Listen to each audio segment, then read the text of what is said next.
අද ගෙදර එළවලු ඉවරලා ඉතින් අපි මේ යන්නේ එළවලු ටිකක් ගන්න. මේ පේන්නේ ගිරිඋල්ල ටවුන් එක. ඔයාලා දැක්කනේ පහුගිය දවස්වල ගම් වතුර කාලේ විනාශ වෙලා තිබුණු හැටි. ඉතින් මේ දැන් අලුත් වුණු ගිරිඋල්ල ටවුන් එක. තාම ඒගොල්ලෝ හදන ගමන්. ඔයාලා දකින්නත් ඇති අපිත් ගම් වතුර වීඩියෝ එකක් දැම්මා. අපිටත් පුළුවන් විදියට ඒගොල්ලන්ට කැම ටිකක් දීලා උදව් කළා.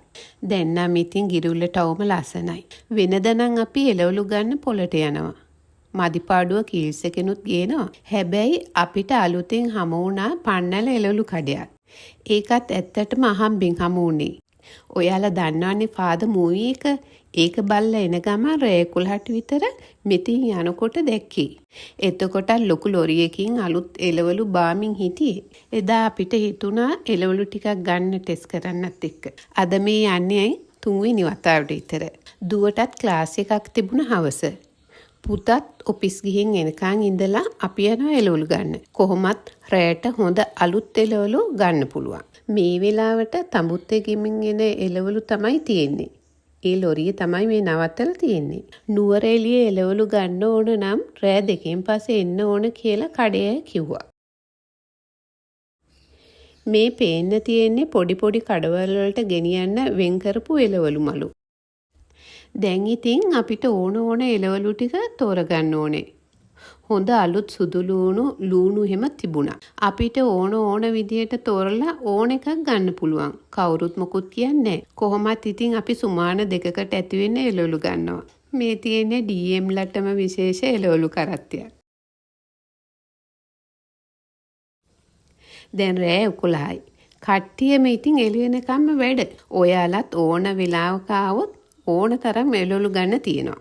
ගාණත් හරිම සාධාරණයි. පෙට්‍රල් ගණන් ගියා කියලා එදා නම් එළවලු ගණන් යවලා තිබුණේ නෑ. ඔන්න අපි සති 2කට ගත්තු එළවලු ටික කිරා ගන්නයි මේ යන්නේ.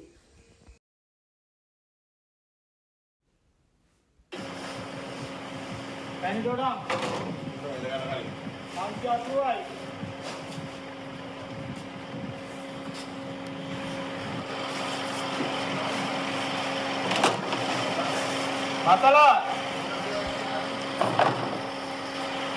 920යි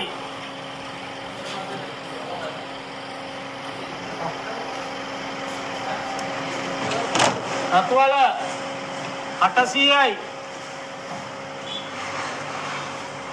ලෙමන් 340යි 450යි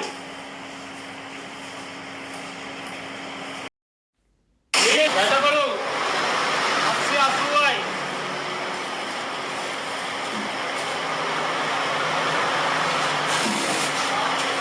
කිලෝ 1200යි සුදුලෝඩු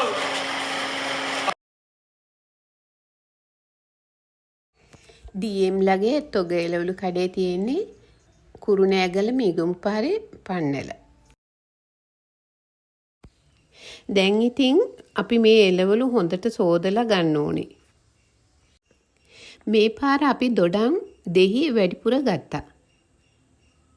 මොකද මේ පායන කාලෙනේ නිතරම බොන්න මොන හරි තියෙන්නත් ඕනේ. මේකෙන් බීම ටිකක් හදලා ෆ්‍රිජ් එකට දාලා තිබුණාම හරි ඕන කෙනෙකුට ඕන වෙලාවක බොන්න පුළුවන්.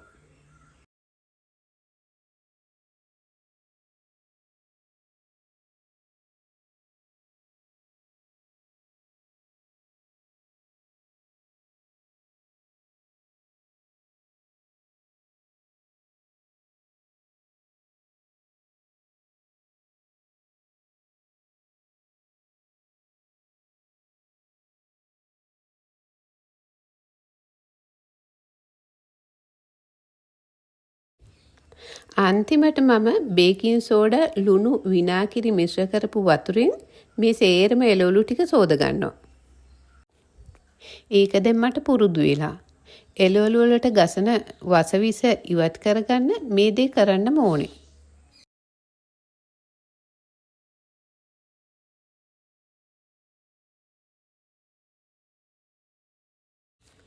දැන් ඉතින් සෝදපු එළවලු ටිකේ තෙත හිඳෙන්න මේ වගේ ටවල් එකක් උඩින් තියාගන්න ඕනේ.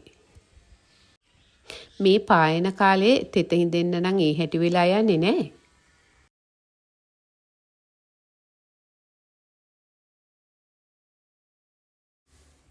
මේ සේරම එළවලු මේ වගේ කපලා පොඩි පොඩි කන්ටේනර්ස් වල දාලා ෆ්‍රිජ් එකේ තිබ්බාම හරිම පහසුයි පාන්දරට උයා ගන්න.